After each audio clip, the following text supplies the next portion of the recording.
बिस्मिल्लाहिर्रहमानिर्रहीम। अस्सलामु अलैकुम। My name is Farhan Bilal और आज हमारा फिज़िक्स का पहला लेक्चर है जिसमें हमने चैप्टर नंबर 2 जिसका नाम वेक्टर्स एंड इक्विलिब्रियम है उसको डिस्कस करना है। अब यहाँ आप सब ये परेशान हो रहे होंगे कि फर्स्ट लेक्चर है और हम चैप्टर 2 से स्टार्ट कर रहे हैं, इसकी क्या वजह है?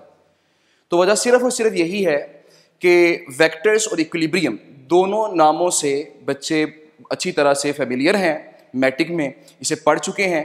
तो अगर हम इससे स्टार्ट करेंगे तो आपके लिए बहुत इजी रहेगा और इजीली आपको फिजिक्स जो है फर्स्ट ईयर की वो समझ आ सकेगी। लेकिन मैट्रिक में आपने बहुत बेसिक बातें पढ़ी, अब हम एफएससी में फर्स्ट ईयर में थोड़ी सी एडवांस चीज़ें भी देखेंगे जो कि मैट्रिक से थोड़ी सी हटकी होंगी।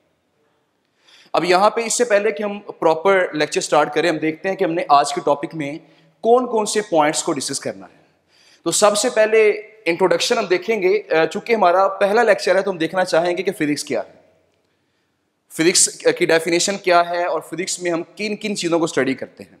उसके बाद फिर हम देखेंगे कि पेपर पैटर्न जो है वो फिजिक्स का क्या है, कि जो पेपर आपको आएगा बोर्ड में उसमें क्या पैटर्न होगा, कितने शॉर्ट क्वेश्चन होंगे, कितने एमसीक्यूज होंगे, कितने लॉन्ग क्वेश्चन होंगे। उसके बाद हम बात करेंगे फिजिकल क्वांटिटीज की, वो क्या होती हैं। फिर हम आएंगे अपने टॉपिक की तरफ कि वेक्टर्स और स्केलर्स क्या है, और उसके बाद हम लास्ट में देखेंगे कि वेक्टर्स को रिप्रेजेंट करने के तरीके क्या क्या है। तो शुरू करते हैं लेक्चर को पेपर पैटर्न से। पेपर पैटर्न जो है हमारे पास, अब देख रहे हैं कि मैंने आपके सामने एक पैटर्न यहां लिखा हुआ है। इसमें टोटल मार्क्स जो होंगे फिजिक्स के पेपर के, वो 85 मार्क्स होंगे। जो थ्योरी टाइप पेपर है उसके 85 मार्क्स टोटल होंगे। अब 85 मार्क्स में जो डिवीजन है उसमें कुछ ऑब्जेक्टिव टाइप भी होगा, सब्जेक्टिव टाइप होगा। तो जो ऑब्जेक्टिव टाइप है उसमें सिर्फ एमसीक्यूज हैं और एमसीक्यूज आपको 17 एमसीक्यूज आएंगे और 17 एमसीक्यूज में से आपने 17 ही करने हैं। इसमें हमारे पास डेफिनेटली कोई चॉइस नहीं होती है। तो 17 मार्क्स आपके यहां से बनेंगे। इसके बाद जब सब्जेक्टिव टाइप की बारी आएगी तो सब्जेक्टिव टाइप में दो पोर्शंस हैं। एक तो हमारे पास होगा शॉर्ट क्वेश्चंस, दूसरा हमारे पास होगा लेंथी क्वेश्चंस। अब जो शॉर्ट क्वेश्चंस हैं ये कितने आपको आने हैं? ये टोटल आपको शॉर्ट क्वेश्चन आएंगे 33 और 33 में से आपने टोटल 22 क्वेश्चंस को अटेम्प्ट करना है। और चूंकि एक क्वेश्चन 2 मार्क्स का है तो यहां से आपके पास टोटल 44 मार्क्स यहां से हासिल होंगे।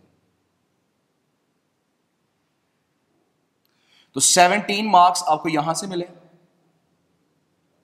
44 मार्क्स यहां से हासिल होंगे। और इसके बाद जब बारी आती है लेंथी क्वेश्चंस की, आपको यहां पे 5 लेंथी क्वेश्चन आएंगे और 5 में से आपने 3 को अटेम्प्ट करना है। अब इसमें सिचुएशन ये है कि हर जो लेंथी क्वेश्चन है वो दरअसल मुश्तमिल है एक थ्योरी टाइप क्वेश्चन पे प्लस हमारे पास numerical type question. Theory type भी होगा, साथ न्यूमेरिकल टाइप भी होगा। थ्योरी टाइप में जो क्वेश्चन आएगा उसके 5 नंबर होंगे और जो न्यूमेरिकल टाइप वाला पार्ट है उसके 3 नंबर होंगे। इसका मतलब ये हुआ कि एक क्वेश्चन के टोटल 8 नंबर होंगे। तो अगर हम इस 8 को मल्टीप्लाई करें 3 के साथ, क्योंकि आपने 3 क्वेश्चन अटेम्प्ट करने हैं, तो टोटल आपके मार्क्स यहां बनेंगे 24। इस तरीके से अगर मैं इन सबको आपस में ऐड करूं तो 24 प्लस 44 प्लस 17 तुम्हारे पास पूरे 85 मार्क्स हासिल हो जाएंगे। तो ये तो हमारा थ्योरी टाइप पेपर पैटर्न था। अब इसके साथ 15 मार्क्स का एक प्रैक्टिकल भी होता है और वो प्रैक्टिकल नॉर्मली जो इस वक्त जो रूल है उसके मुताबिक वो सेकेंड ईयर के बाद आपका एग्जाम होगा। तो 85 मार्क्स आपके फर्स्ट ईयर के थ्योरी के होंगे, 85 मार्क्स सेकेंड ईयर की थ्योरी के होंगे और 15 प्लस 15 30 मार्क्स आपके टोटल प्रैक्टिकल्स के होंगे, जिससे आपके 200 मार्क्स फर्स्ट ईयर और सेकेंड ईयर के मिला के 200 मार्क्स आपके पूरे हो जाएंगे। अब यहाँ एक छोटी सी बात याद रखिएगा कि फिजिक्स में पूरे मार्क्स लेना कुछ ज़्यादा मुश्किल बात नहीं। अगर आप सिर्फ थोड़ा सा तवज्जो करेंगे और इसे तवज्जो से पढ़ेंगे फिजिक्स को, और एक रूल के तहत जिस तरीके से मैं बताऊंगा कि किन चीज़ों को फोकस करना आपने और किस तरह तैयारी करनी है, अगर आप उसके मुताबिक चलेंगे तो इंशाल्लाह आपके पूरे मार्क्स यहाँ पे आ सकते हैं। तो आज से चूंकि फर्स्ट लेक्चर है हमारा, ऐसे एक तहैया कर लें कि हमने फिजिक्स में 85 मार्क्स हासिल करने हैं। तो पेपर पैटर्न को डिस्कस करने के बाद अब हम देखते हैं कि फिजिक्स क्या है। एक्चुअली जो फिजिक्स है, फिजिक्स का वर्ड एक लातीनी जुबान के वर्ड फ्यूजिस से बना है, और फ्यूजिस का जो मायने है, इसका मानी होता है नेचर। इसका मतलब है नेचर। अब इस बात से हमारे पास एक सिंपल सी डेफिनेशन फिजिक्स की हासिल हो जाती है कि व्हाट इज फिजिक्स। हम कहेंगे कि the study of nature is known as the physics. जो नेचर की स्टडी होगी उसे फिजिक्स कहा जाएगा। अब नेचर में तो तमाम चीजें आती हैं, नेचर में जितनी भी चीजें आएंगी उन सब की स्टडी को हम फिजिक्स कहेंगे। अब ये तारीफ बड़ी कॉमन है, लेकिन फर्स्ट चैप्टर के अंदर जो डेफिनेशन लिखी हुई है वो डेफिनेशन कुछ इस तरह है कि the study of matter and energy and there mutual relationship. अब ये तारीफ हमारे पास कहां से आई? तो आइंस्टाइन ने जब अपनी मशहूर तरीन इक्वेशन, जो कि आप सब जानते हैं उसके बारे में, कि E is equal to M C square, E is equal to M C square, जब आइंस्टाइन ने इस इक्वेशन को हमें बताया तो इस इक्वेशन से हमें कुछ बात समझ आई कि there is the relation between the mass and energy. Energy और मैस में खास ताल्लुक है, यानी जिस बॉडी के पास मैस होगा उसके पास लाजमी एनर्जी भी होगी, और एनर्जी और मैस आपस में इंटर कन्वर्टेबल है। एनर्जी को हम मैस में कन्वर्ट कर सकते हैं और मैस को हम एनर्जी में भी कन्वर्ट कर सकते हैं। अब ये जो इक्वेशन है, इससे हमने तारीफ बनाई कि the study of matter and energy and there mutual relationship, यानी हमने कितने मैस को कितनी एनर्जी में कन्वर्ट करना है और कितनी एनर्जी को कितने मैस में कन्वर्ट करना है। तो ये जो मैटर है, एनर्जी है, और इनका आपस में जो बाहमी तल्लुक है, this is known as the physics.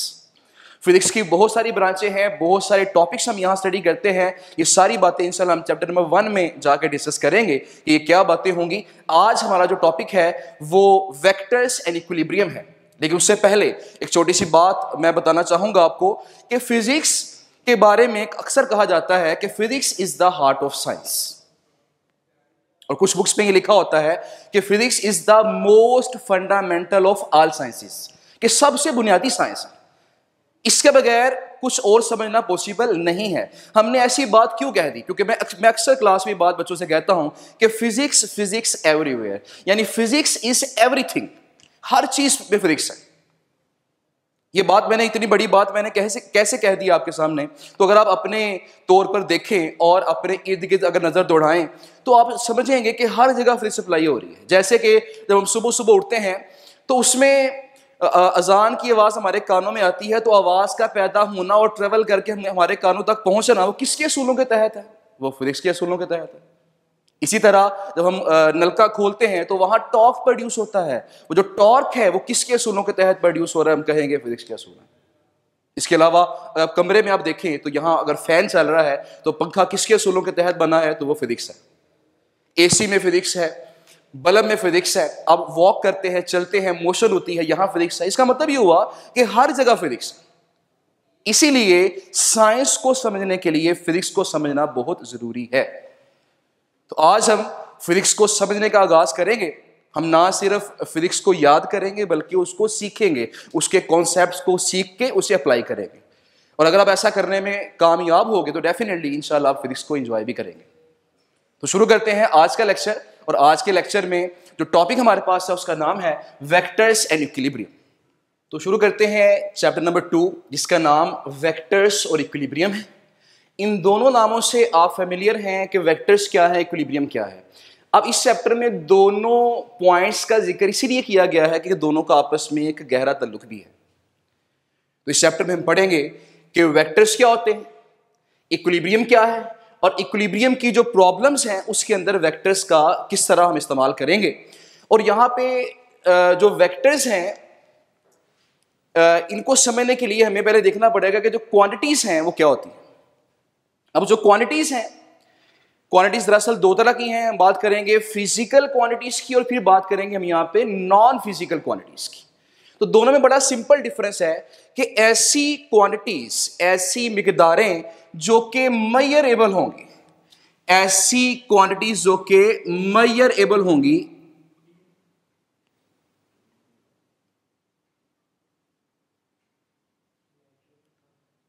जिनकी पैमाइश हो सकती है, these are known as the physical quantities.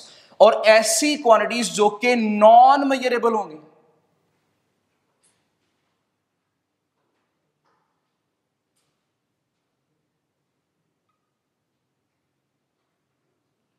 ऐसी क्वांटिटीज जो कि नॉन मेजरेबल होंगी, those are known as the non physical quantities. अब यहां हमारे जहन में सवाल आता है कि कौन सी चीजें मेजरेबल हैं, कौन सी क्वांटिटीज मेजरेबल हैं और कौन सी क्वांटिटीज मेजरेबल नहीं है। तो अगर हम देखें, जो लेंथ है, लेंथ इज मेजरेबल। हम कहते हैं इस मार्कर की इतने सेंटीमीटर लंबाई है। मैस की बात करते हैं, इस मार्कर का इतने ग्राम या इतने इतने किलोग्राम इसका मैस है, लेट्स सपोज। हम बात करते हैं टाइम की, तो टाइम इज मेजरेबल, इतने मिनट्स गुजर गए हैं, इतने सेकंड गुजर गए हैं। तो लेंथ भी फिजिकल क्वांटिटी है, मैस भी फिजिकल क्वांटिटी है, टेम्परेचर फिजिकल है, वेलोसिटी फिजिकल है, एक्सेलरेशन फिजिकल है, प्रेशर फिजिकल है। तो ये सारी फिजिकल क्वांटिटीज हैं। तो अब जरा सोचिए कि कौन सी क्वांटिटीज ऐसी हैं जो कि मेजरेबल नहीं है। तो जब मैं ऐसी बात कहता हूं क्लास में, तो अक्सर बच्चे सोच में पड़ जाते हैं कि कौन सी क्वांटिटीज हैं, कौन सी ऐसी मिकदारें हैं जो मेजरेबल नहीं है। तो यहां अगर मैं बताऊं आपको कि जितने भी हम इमोशंस हैं, जिस तरह खुशी की बात कर लेते हैं, गम की बात कर लेते हैं, गुस्से की बात कर लेते हैं, ये सारी की सारी इनकी मिकदारें तो होती हैं। ज्यादा गुस्सा आया है या कम गुस्सा आया है, ज्यादा खुशी हुई है या कम खुशी हुई है, लेकिन कभी हमने ये नहीं कहा कि आज मुझे इतने किलोग्राम खुशी हुई है, और ना ही कभी हमने ये कहा है कि आज मुझे इतने न्यूटन गुस्सा आया है, मुझसे बच के रहना। इसका मतलब ये हुआ कि जो गमी है, खुशी है या गुस्सा है, ये सारे इमोशंस हैं, these are the non physical quantities. और फिजिक्स में हम इसको डिस्कस नहीं करेंगे, हम फिजिक्स में डिस्कस करेंगे सिर्फ और सिर्फ फिजिकल क्वांटिटीज को। अब जो फिजिकल क्वांटिटीज है, इसकी हमारे पास आगे से दो टाइप्स हैं। वो दो टाइप्स कौन सी हैं? पहली टाइप हमारे पास है स्केलर्स और नंबर 2 हमारे पास है वेक्टर्स।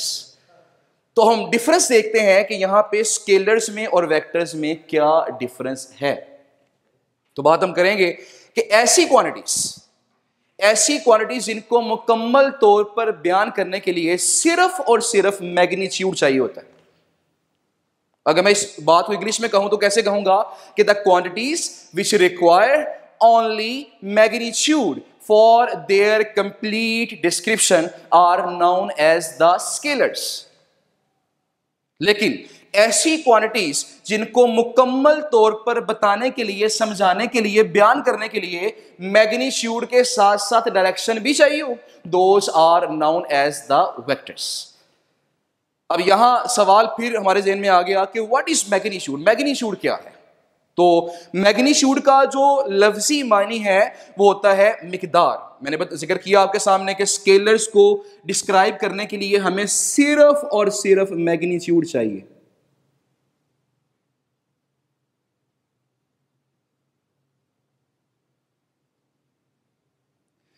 और मैंने बताया कि मैग्नीट्यूड का जो लफ्जी मायने होता है वो होता है मिकदार।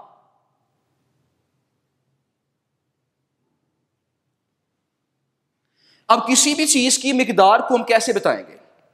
तो फर्ज कर लेते हैं कि हम दुकान पे गए हैं और दुकान पे जाके हमने वहां से चीनी परचेज करनी है, खरीदनी। हम दुकानदार से कहेंगे कि मुझे 5 किलोग्राम चीनी दे दो।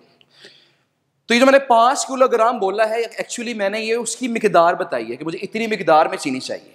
अब इस मिकदार में दो चीजें हम नोट कर रहे हैं। इस मिकदार के अंदर एक नंबर 5 है और एक यहां पे किलोग्राम है। जो नंबर 5 है that is the numerical value, और जो किलोग्राम है that is the proper unit. इसका मतलब ये हुआ कि मिकदार को समझाने के लिए, बताने के लिए हमें एक न्यूमेरिकल वैल्यू चाहिए होगी और साथ हमें एक यूनिट भी चाहिए होगा। यानी मैं कहूंगा कि मैग्नीट्यूड क्या चीज है, तो मैं आपके सामने यहां लिखूंगा कि magnitude is the numerical value, numerical value with proper units.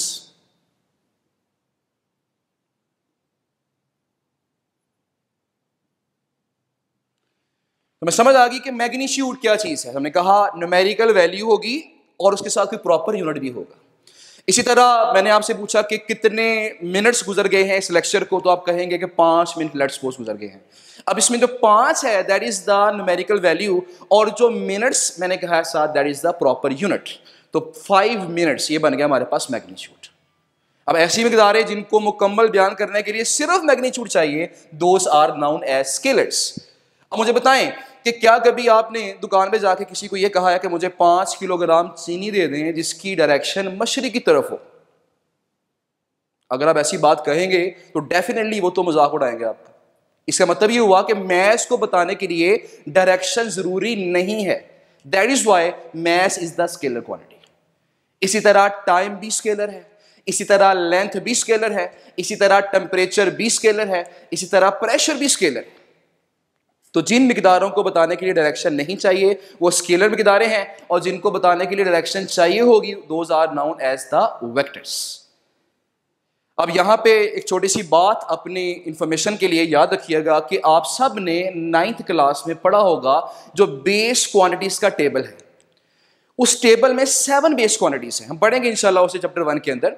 उस टेबल के अंदर जितनी भी बेस क्वांटिटीज हैं वो सारी की सारी स्केलर्स हैं। यानी लेंथ है उसके अंदर, मैस है, टाइम है, इलेक्ट्रिक करंट है, थर्मोडायनामिक टेम्परेचर है, इंटेंसिटी ऑफ लाइट है और अमाउंट ऑफ सब्सटेंस है।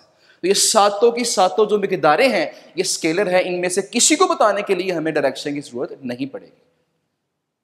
तो ये हमने देखा कि स्केलर्स क्या होते हैं। अब बारी आती है मेन बात की जिसको हमने इस चैप्टर में फोकस करना है, और मेन बात हमारे पास है वेक्टर्स। मैंने पहले डिफाइन कर दिया इसको आपके सामने कि the quantities which require both magnitude and direction. यानी यहां इसको बताने के लिए हमें मैग्नीट्यूड भी बताना पड़ेगा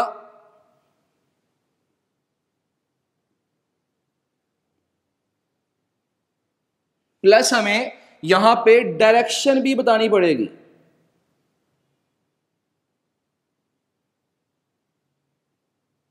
तो जिन मिकदारों को मुकम्मल तौर पर बयान करने के लिए मैग्नीट्यूड के साथ साथ डायरेक्शन भी चाहिए those are known as vectors. अब इसकी मिसाल हमारे सामने क्या है? बहुत सारी मिसालें हैं वेक्टर्स की। जो सबसे कॉमन मिसाल है वो आप सबको पता है कि वो फोर्स होगी। तो फर्ज करें मेरे पास एक ऑब्जेक्ट है, लेट्स सपोज ये एक ऑब्जेक्ट है और मैंने इस ऑब्जेक्ट पे फोर्स लगाई है और उस फोर्स की वैल्यू मैंने बताई 5 न्यूटन। मैंने इस ऑब्जेक्ट पे 5 न्यूटन फोर्स लगाई है।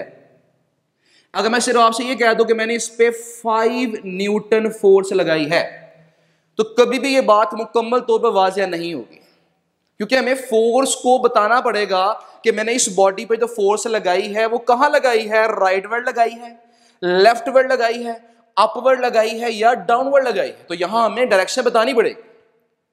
तो दैट इज वाई कि यहां पे चूंकि फोर्स को बताने के लिए हमें मैग्नीट्यूड के साथ साथ डायरेक्शन भी चाहिए, that is why this is known as a vector quantity. यानी अगर मैं ये कह दूं कि 5 न्यूटन और साथ में ये कह दूं कि टुवर्ड्स ईस्ट,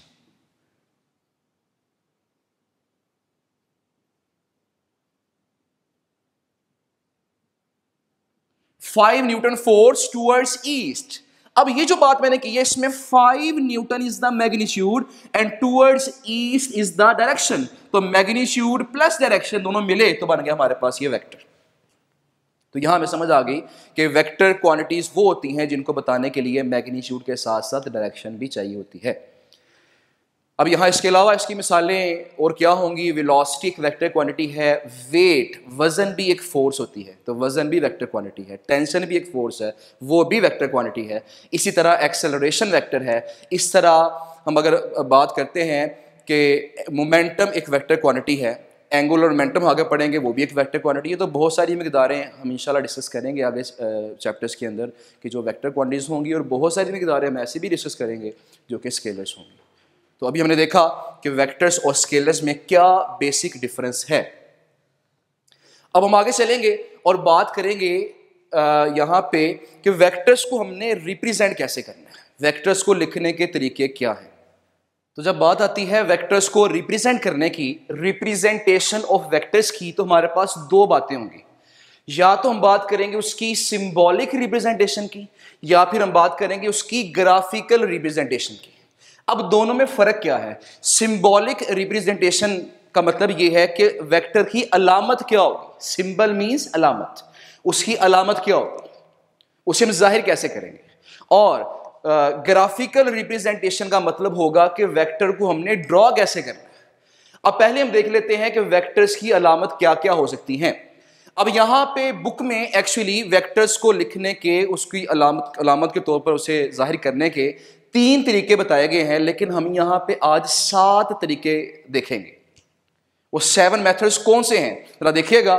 सबसे पहले जो मेथड है, फर्ज करें कोई वेक्टर ए है हमारे पास, हम उसका लेटर लिखेंगे और लेटर लिख के इस तरह हम उसके ऊपर लगाएंगे एक एरो हेड। तो जब भी किसी लेटर के ऊपर एरो हेड लगा होगा, आपने समझ आना है कि this is our vector quantity. इसी तरह अगर ऐसा हो कि किसी लेटर को लिख के उसे बोल्ड कर दिया जाए, और इसको हम कहते हैं bold face character, this is called the bold face character. अगर ऐसे लिखा है, अब इसके ऊपर एरो चाहे नहीं भी लगा हुआ, तो आपने समझ आना है कि this is a vector quantity.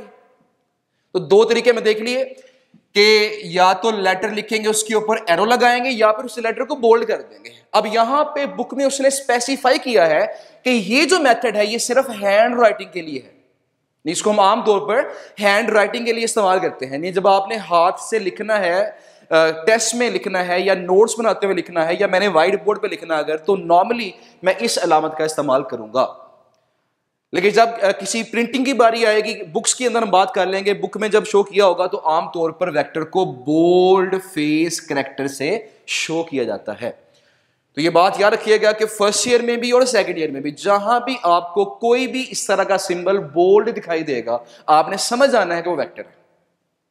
Okay, इसके बाद अब 2 तो हो गए हैं। अब थर्ड जो है वो एक स्पेशल टाइप है। हमने वेक्टर की जो टाइप्स है वो पढ़नी है अभी इंशाल्लाह, लेकिन यहां पे एक स्पेशल टाइप जिसका नाम यूनिट वेक्टर है, इसे हम चंद लेक्चर्स के बाद डिस्कस करेंगे।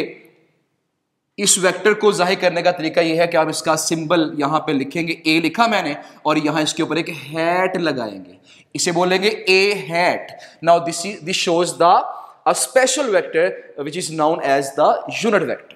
तो यह अलामत सिर्फ और सिर्फ यूनिट वेक्टर के लिए। इसके अलावा क्या मेथड हो सकते हैं? तो फर्ज करें मेरे पास लेटर ए है, तो ए आप लिखेंगे और ए लिख के उसके ऊपर एरो हेड अगर नहीं भी लगाएं, अगर आप सिर्फ लाइन लगा दें तो फिर भी ये वेक्टर को ही जाहिर करेगा। अगर आप इस तरह ए लिखें और ए लिख के अगर आप इसके नीचे एक लाइन लगा दें तो ये भी वेक्टर को शो करेगा। अगर आप ए लिखें और ए लिख के इसके ऊपर एक डॉट लगा दें तो ये भी वेक्टर को जाहिर करेगा। और अगर आप ए लिखें और ए लिख के इसके नीचे एक डॉट लगा दें तो ये भी वेक्टर को ही जाहिर करेगा। तो हमने देखा कि वेक्टर को सिंबॉलिकली रिप्रेजेंट करने के क्या 7 तरीके हैं। इसके बाद एक छोटी सी बात और याद रखिएगा, हमने कहा कि वेक्टर क्वांटिटी से मुराद वो मिकदारें हैं जिनको मुकम्मल तौर पर बयान करने के लिए मैग्नीट्यूड के साथ साथ डायरेक्शन भी चाहिए होती है। अब कंप्लीट वेक्टर को शो करने के तरीके हमारे पास ये तो आ गए हैं। अब सवाल ज़हन में आता है कि अगर मैंने किसी वेक्टर के सिर्फ और सिर्फ मैग्नीट्यूड को जाहिर करना है तो फिर हमारे पास तरीका क्या होगा, उसकी अलामत क्या होगी? तो किसी वेक्टर के मैग्नीट्यूड को जाहिर करने के आमतौर पर 2 तरीके हैं। उसमें से एक तरीका हमारे पास होगा कि हम ऐसा करेंगे, जिस तरह मेरे पास ये लेटर है, या तो मैं ऐसा करूंगा कि मैं लेटर ए लिखूंगा और मैं इस लेटर ए को बोल्ड नहीं करूंगा और ना ही इसके ऊपर एरो लगाऊंगा। अगर ना तो ये बोल्ड है ना ही एरो है तो दैट मीन्स हमारे पास ये सिर्फ मैग्नीट्यूड को जाहिर करेगा या फिर ये किसी स्केलर क्वांटिटी को जाहिर करेगा। इसके बाद अगर ऐसा हम कर दें कि यहां पे ए लिखें, नहीं ऐसा भी हो सकता है, या फिर ऐसा कर दें कि ए लिखें और ए लिख के उसके ऊपर आप एरो लगा दें,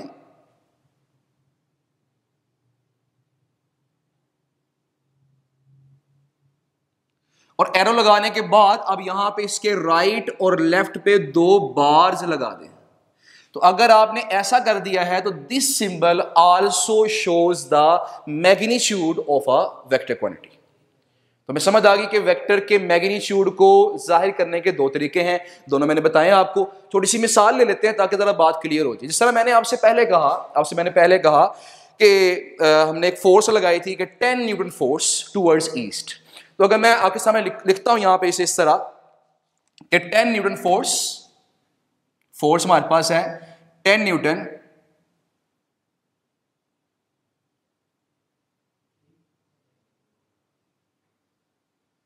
और साथ हमने डायरेक्शन बताई है टूवर्ड्स ईस्ट।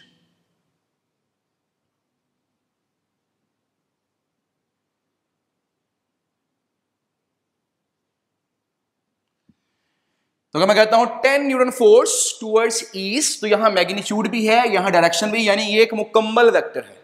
अगर ये एक मुकम्मल वेक्टर है तो इसको जाहिर करने के लिए मैं ऐसा करूंगा कि यहां पे मैं लिखूंगा इस तरह से कि मैं यहां पे F लगाऊंगा, F मींस फोर्स, और फोर्स को F लिख के मैं यहां पे इसके ऊपर एरो हेड लगा दूंगा। तो दिस शोज द मुकम्मल वेक्टर क्वांटिटी। इसके बाद बारी आती है इसके सिर्फ मैग्नीट्यूड की। अगर मैंने सिर्फ ऐसा लिखा हो कि सिर्फ 10 न्यूटन,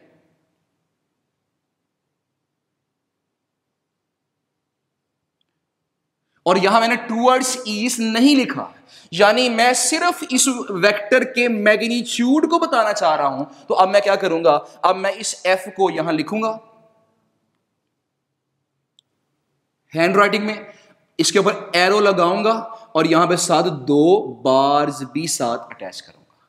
इसका मतलब यह हुआ कि अगर बार्स नहीं है तो मुकम्मल वेक्टर है, अगर बार्स है तो वो सिर्फ वेक्टर का मैग्नीट्यूड है।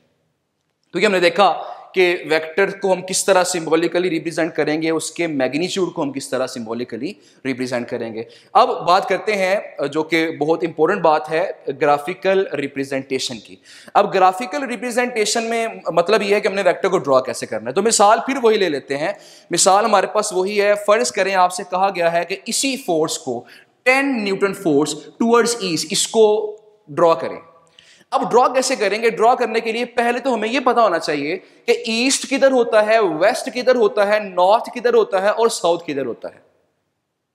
हमें पता होना चाहिए रेक्टेंगुलर कोऑर्डिनेट सिस्टम क्या है। इंशाल्लाह नेक्स्ट लेक्चर में हम देखेंगे रेक्टेंगुलर कोऑर्डिनेट सिस्टम क्या है, लेकिन फिलहाल हम यहाँ पे जो सिमत बताने के लिए हम लाइंस ड्रॉ करते हैं, आप सब बच्चे इससे वाकिफ होंगे कि यहां अगर मैं इस तरह से ऐसे करूं, आप सबको इस बात का अंदाजा है कि इसमें इस पैटर्न में हमारे पास जो राइट वाली लाइन होती है ये शो करती है ईस्ट को, लेफ्ट शो करेगी यहां पे वेस्ट को, यहां पे शो करेंगे नॉर्थ को, और यहां शो करेंगे साउथ को।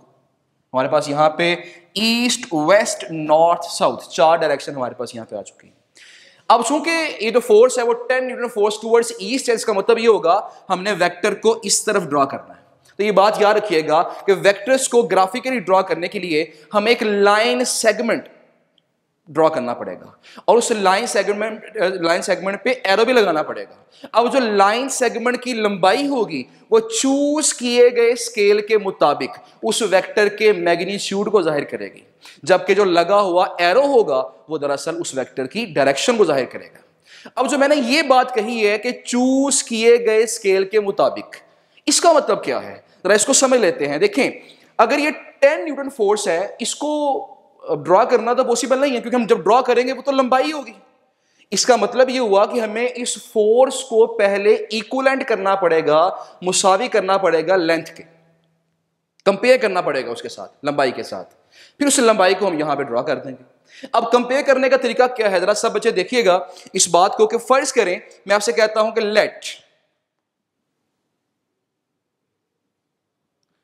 लेट मैंने कह दिया कि 1 newton force is equal to 1 centimetre. ये मैं कंपेयर कर रहा हूं फोर्स को यहां पे लेंथ के साथ। इसका मतलब ये होगा कि जब भी मैं किसी वेक्टर की 1 सेंटीमीटर लंबाई मैं ड्रॉ करूंगा, उसका मतलब होगा उसका मैग्नीट्यूड 1 न्यूटन है, उस फोर्स का मैग्नीट्यूड 1 न्यूटन है। और जब मैं बात करूंगा 2 सेंटीमीटर की, तो 2 सेंटीमीटर का मतलब होगा 2 न्यूटन्स। तो इसी पैटर्न में चलते हुए कि 1 newton is equal to 1 centimetre, 2 newton बराबर होगा 2 सेंटीमीटर के, 3 बराबर होगा 3 सेंटीमीटर के, 5 बराबर होगा 5 के, और इसी तरह जो 10 न्यूटन है, 10 newton force will be equal to 10 centimetre. इसका मतलब ये हुआ कि अगर मैं 10 सेंटीमीटर लंबी लाइन में खींच दूंगा, इसका मतलब ये होगा कि उस फोर्स का जो मैग्नीट्यूड है वो 10 न्यूटन होगा। यानी अब इस फोर्स को जाहिर करने के लिए मैं ईस्ट की तरफ, मशरिक की तरफ मैं 10 सेंटीमीटर लंबी लाइन खींचूंगा। वो कैसे, जरा देखिएगा कि मैं यहां लिखूंगा 1, यहां 2, यहां 3, यहां 4, यहां 5, 6, 7, 8, 9 और लेट्स सपोज यहां पे 10 हो गया। तो फर्ज करिए 10 सेंटीमीटर फासला हो गया। अब यहां मैं एक लाइन खींचूंगा, लाइन सेगमेंट ड्रॉ करूंगा यहां पे, इस लाइन सेगमेंट के ऊपर। अब चूंकि डायरेक्शन ईस्ट की तरफ है तो मैं एरो यहां पे ईस्ट की तरफ यहां पे उसके ऊपर लगा दूंगा। तो अब बात मुकम्मल हो गई है कि इस वेक्टर की जो लंबाई है वो इस स्केल के मुताबिक, इस चूज किए गए स्केल के मुताबिक जाहिर कर रही है उस वेक्टर के मैग्नीट्यूड को, और जो एरो हेडर में लगाया है वो शो कर रहा है इस वेक्टर की डायरेक्शन। अब यहां एक छोटी सी बात और क्लियर कर लीजिएगा कि जरूरी नहीं होता कि हर दफा हम स्केल यही चूज करें। स्केल हमेशा हमारी मर्जी का होगा, सिचुएशन के मुताबिक होगा। तो फर्ज करें मैं एक अलग स्केल चूज कर लेता हूं, लेट। फर्ज कर लें कि मैंने अब इस तरह कह दिया कि लेट, अगर मैं इसी फोर्स को एक नए स्केल की मदद से ड्रॉ करना चाहूं तो कैसे होगा। मैं ये फर्ज कर लेता हूं कि लेट्स सपोज कि 2 newton force is equal to 1 centimetre. अब इस स्केल के मुताबिक अगर 1 सेंटीमीटर लंबाई होगी किसी वेक्टर की, फोर्स वाले वेक्टर की, तो उस फोर्स का मैग्नीट्यूड 2 न्यूटन होगा। और अगर उसकी लंबाई 4 सेंटीमीटर होगी तो फोर्स का मैग्नीट्यूड यहां पे 8 न्यूटन हो जाएगा। और अगर यहां पे उसकी लंबाई 5 सेंटीमीटर होगी तो फोर्स का मैग्नीट्यूड ऑटोमेटिकली 10 सेंटीमीटर हो जाएगा। जितनी लंबाई उससे डबल मैग्नीट्यूड इस स्केल के मुताबिक। तो इसके मुताबिक हम देखेंगे कि जो 10 न्यूटन फोर्स है that must be equal to 5 centimetre length. अब यहां अगर मैं इसी वेक्टर को इस स्केल के मुताबिक ड्रॉ करना चाहता हूं तो कैसे ड्रॉ करूंगा। देखिए डायरेक्शन तो वही है, टुवर्ड्स ईस्ट, यानी कि मैं ईस्ट की तरफ ही ड्रॉ करूंगा इस वेक्टर को। लेकिन फर्क क्या आएगा, फर्क अब ये आएगा लंबाई 10 की बजाय 5 हो जाएगी। मैं लिखूंगा यहां पे 1, यहां 2, यहां 1 हो गया, 2, 3, 4, 5, तो यहां लंबाई 5 हो रही है। तो यहां मैं लंबाई 5 लंबाई का, 5 सेंटीमीटर लंबाई का यहां पे वेक्टर मैं ड्रॉ कर दूंगा और इसके ऊपर मैं एरो लगाऊंगा। एरो दोबारा लगाएंगे टुवर्ड्स ईस्ट। इसका मतलब ये हुआ कि अब ये जो फोर्स है ये इस स्केल के मुताबिक शो कर रही है 10 न्यूटन फोर्स को ये शो कर रही है वेक्टर, और ये जो वेक्टर है ये इस स्केल के मुताबिक शो कर रहा है 10 न्यूटन को। तो मैं समझ आ गई कि वेक्टर की लंबाई हमेशा चूज किएगा जो स्केल है वो डिसाइड करेगा कि हमने उसकी लंबाई कितनी होगी, और डायरेक्शन जो है उसको हम हमेशा जाहिर करेंगे एरो से। इसीलिए बुक में उसने एक लाइन लिखी है, जरा वो लाइन गौर से पढ़ लीजिएगा कि the length of the vector according to the chosen scale shows the magnitude of vector. यानी जो वेक्टर की लंबाई होगी वो चूज किए गए स्केल के मुताबिक हमेशा उसके मैग्नीट्यूड को जाहिर करेगी, और जो एरो होगा वो उस वेक्टर की डायरेक्शन को जाहिर करेगा। तो स्टूडेंट्स, आज के लेक्चर में हमने देखा कि फिजिक्स क्या है, पेपर पैटर्न क्या है फिजिक्स का। फिर हमने देखा कि जो फिजिकल क्वांटिटीज हैं वो कितनी तरह की होती हैं, फिजिकल क्या है, नॉन फिजिकल क्या है, और फिजिकल क्वांटिटी की टाइप जो स्केलर्स क्या होते हैं, वेक्टर्स क्या होते हैं, दोनों में डिफरेंसेस क्या हैं और दोनों की एग्जांपल्स क्या हैं, वो सारी बातें देखी। और अभी हमने देखा कि वेक्टर्स को रिप्रेजेंट करने का क्या तरीका है, सिंबॉलिक रिप्रेजेंटेशन क्या होगी और ग्राफिकल रिप्रेजेंटेशन क्या होगी। इंशाल्लाह नेक्स्ट लेक्चर में हम देखेंगे कि वेक्टर अलजबरा क्या है। अगले लेक्चर में हमने वेक्टर अलजबरा को स्टार्ट करना है, यानी कि वेक्टर को आपस में ऐड कैसे करना है, वेक्टर्स को सब्ट्रैक्ट कैसे करना है, मल्टीप्लाई कैसे करना है, ये सारी बातें इंशाल्लाह हम सीखेंगे। एक छोटी सी बात याद रखिएगा कि चैप्टर नंबर 2 जो है इसे पूरी फिजिक्स की बेस माना जाता है, जो फर्स्ट ईयर और सेकेंड ईयर की जो फिजिक्स है। यानी इसमें बहुत सारे ऐसे कॉन्सेप्ट्स हैं जो कि इंशाल्लाह आगे अप्लाई होते रहेंगे फर्स्ट ईयर में और सेकंड ईयर में। इसलिए जो ये सारे जो कॉन्सेप्ट्स होंगे वेक्टर्स के, इनको आपने कभी नहीं भूलना। मुझे उम्मीद है कि सब बच्चों को ये सारी बातें समझ आई होंगी। इसे घर बैठ के लाजमी याद कीजिएगा। इंशाल्लाह नेक्स्ट लेक्चर के अंदर आपसे कुछ सवालात भी पूछे जाएंगे। अपना ख्याल रखिएगा। अल्लाह हाफिज़।